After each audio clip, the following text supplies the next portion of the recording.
qui sont classés entre 1200 et 1400 Elo sur chess.com, et on va commencer par 1225, Floffy, FR, et je vais essayer de jouer des 4. Je vais essayer de jouer des petits systèmes de Londres et puis les expliquer au passage. C'est bien contre ce niveau, comme ça normalement ça déjà un peu se défendre contre D4 et on va essayer de prendre l'avantage. Donc les débuts avec D4 sont souvent des débuts plus fermés parce que lorsque les noirs mettent leur pion D5, il est plus difficile de jouer E4 parce que le roi ne protège pas la case E4, alors que quand on joue E4 5 et qu'on veut pousser D4, il y a une protection de la dame en D4. Donc c'est pour ça que ça donne souvent des débuts plus fermés, et je vais jouer fou F4, le fameux système de Londres que beaucoup de joueurs aiment bien jouer en débutant parce que ça paraît assez simple, ça parle parce que c'est un système global. Alors en gros, on va faire une petite règle. Lorsque le fou va se développer en F5, on joue avec E3 et C4. Donc là je vais faire E3. Si le fou part en F5, ma règle, pour votre niveau, hein, attention, et ou un peu même plus faible, c'est de se dire je vais jouer avec C4 et dame D3. Et si le pion vient en E6 avant que le fou soit sorti, je vais jouer avec. Alors dans quel sens je vais commencer? Bon, je vais jouer avec cavalier F3 en premier, j'aime bien sortir le cavalier en premier, fou D3 et C3. Et je mettrai pas le pion en C4, mais je le mettrai en C3. Donc le fou va en F5, C4, dame D3. Le fou reste en C8, plutôt le pion en C3, on met le fou en D3 et on essaye d'attaquer à l'aile roi. C'est une petite règle générale pour s'en rappeler. Donc il fait C5, on fait C3, donc solide hein, entre guillemets. Et après, on va continuer le développement avec le fou, le cavalier. On fera peut-être un petit coup de H3. Et puis on verra comment on continue. Donc il fait cavalier BD7, je vais jouer cavalier BD2 pour le moment. Je garde mon fou F1, j'aurais aussi pu jouer fou D3, mais bon, les deux ordres de coups sont possibles. Je peux avoir des cavaliers 5 parfois pour mettre ce cavalier en F3, mais j'aurais pu aussi commencer avec fou D3. Les deux sont vraiment corrects. Il prend en D4 et généralement dans ce cas de figure là, j'aime bien reprendre du pion E, donc ça crée un déséquilibre, mais qui va m'aider pour attaquer éventuellement à l'aile roi. Donc je me développe et je joue assez bien. Et je vais essayer de jouer contre le fait que son fou Hanouna, son fou C8 ne puisse pas se développer. Il n'a pas de bonne diagonale ici. Quand il va partir en B7, il va pas être super. Et je vais essayer de jouer la supériorité numérique à l'aile roi avec mon fou qui brille vers H7 et l'autre qui brille aussi vers H6. C'est pas grave, mais il brille aussi vers H6. Donc il me fait A5.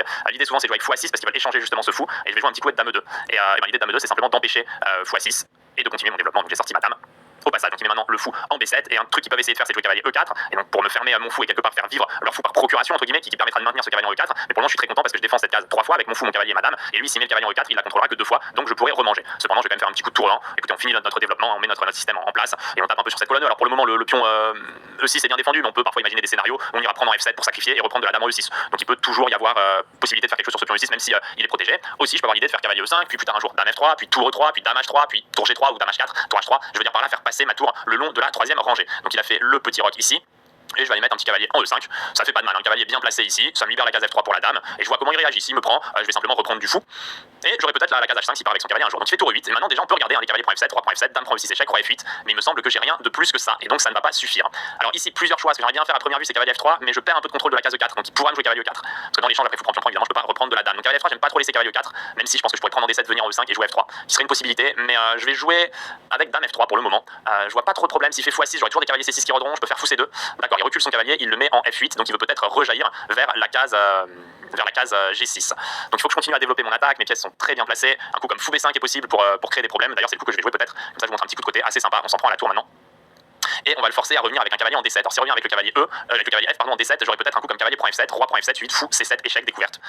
Donc j'augmente petit à petit la pression. Et d'ailleurs sur cavalier 8 D7, j'aurai fou prend D7, cavalier prend D7 et cavalier prend F7. Avec roi F7, fou C7. J'avais pas envie de gagner la partie aussi facilement. J'avais envie de la développer plus tranquillement. Mais dans ce système de Londres, c'est vrai qu'il faut aussi voir les opportunités quand elles s'offrent à nous et les saisir. Et là, le placement de pièces a déjà permis d'avoir un thème tactique récurrent.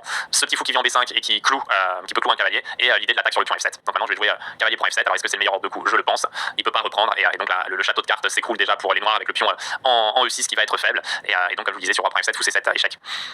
Ouais. Et c'est terminé, hein, immédiatement. On gagne la dame et on prend un avantage décisif.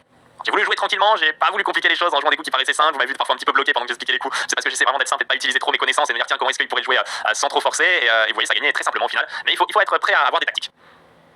Il faut être ouvert à la tactique en fait. Il faut placer vos pièces et être ouvert à la tactique. Mais en soi,